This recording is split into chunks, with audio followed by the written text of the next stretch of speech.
What if Ahsoka saved Fives? The story starts as Ahsoka is making her way through the undercity of Coruscant. She visits 79's canteen where she hears rumors about what happened over Ringo Vinda to Tiplar and Tup, and how Fives are now being hunted across Coruscant.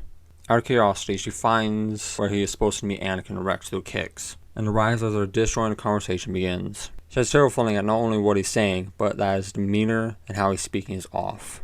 She can't help but feel that he's speaking the truth though. However, she only gets involved when the Coruscant guard arrives and starts shooting. She puts Fives out of the way of the blaster shot, the gun flying from his grasp, then launches the guards off their feet. Using the Force to assist her, she picks up a dazed Fives and runs deeper into the underworld, quickly losing the guards in the labyrinth, as she uses the Force to reach places they couldn't. She was thankful she had the Force to wear a cloak to hide herself from them.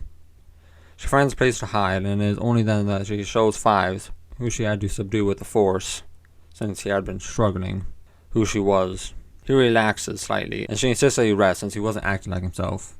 He complies, though hesitantly, and once he wakes up, the drug being worn off, he tells her what happened and the truth behind the clones and what Palpatine told him. She is shocked, but acts quickly, even as panic flooded her, realizing that they likely didn't have much time. She gets word to Anakin and Rex that they would need to meet, and when they do, she brings Fives. They are shocked that she has been the one who interrupted, but Anakin suspected, and he's so angry at Fives that he slandered the Chancellor. However, with a clearer head, Fives proceeds to tell them everything he found and experienced. Anakin and Cho believing it, but Rex gives further insight, suspecting that it is a trigger for Tup because he was the one who stunned Pong Krell on Umbara. So it gets him to agree to at least get a hold of a chip and investigate. Rex promptly volunteers his, and they decide to go to the Jedi Temple.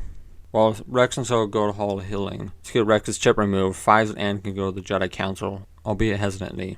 Fives not fully trusting them, Anakin not trusting Fives, and explain to the council what had happened and what is happening. They listen but decide to wait for the chip to make any decisions. Unknown to them all, Ahsoka and Rex secretly agree to preemptively order the removal of all the chips of the 501st. Rex quickly had his chip removed and it was examined. They found all the contingency orders, though upon closer inspection, the only one that actually would work as intended was Order 66. To remove all the Jedi commanding officers by lethal force. The council wanted to act immediately, but Ahsoka urged caution, as she knew how the Jedi were currently viewed throughout the galaxy.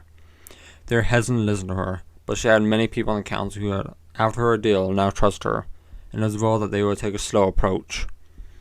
They began by warning all the Jedi that the clones could be controlled and that they should start removing all the chips, and not accept any transmission from the Chancellor. But until all the chips were removed, they should keep away from the clones. However, as things progressed, Palpatine became increasingly concerned and suspicious as to why there was no news on the rogue clone. When word reaches him that the clones are having a mysterious emergency surgeries and the Jedi are distancing themselves from them, he immediately acts. He reaches out to every clone commander that he can and orders them to execute Order 66. He manages to reach several and even manages to contact lower-ranking clones. As the chips take control, several Jedi and the groups of clones that had their chips removed were quickly overwhelmed and killed. Jedi that managed to either completely detach themselves from their clones or completely cut off communication managed to survive, though the order does slowly spread. As word reached the Jedi Temple of what is happening, the temple is quickly locked down.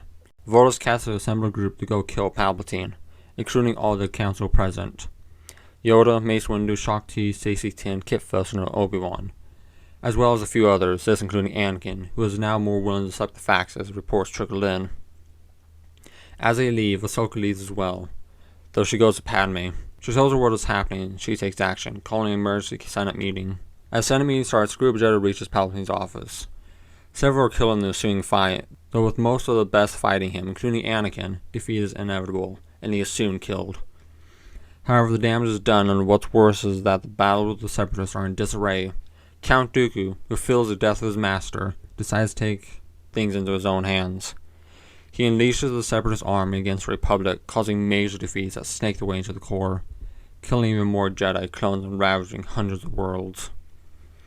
The Senate is forced to view the actions of Palpatine as traitorous and side of the Jedi, as they believe the Jedi are the only ones that can still turn the tide against Separatists.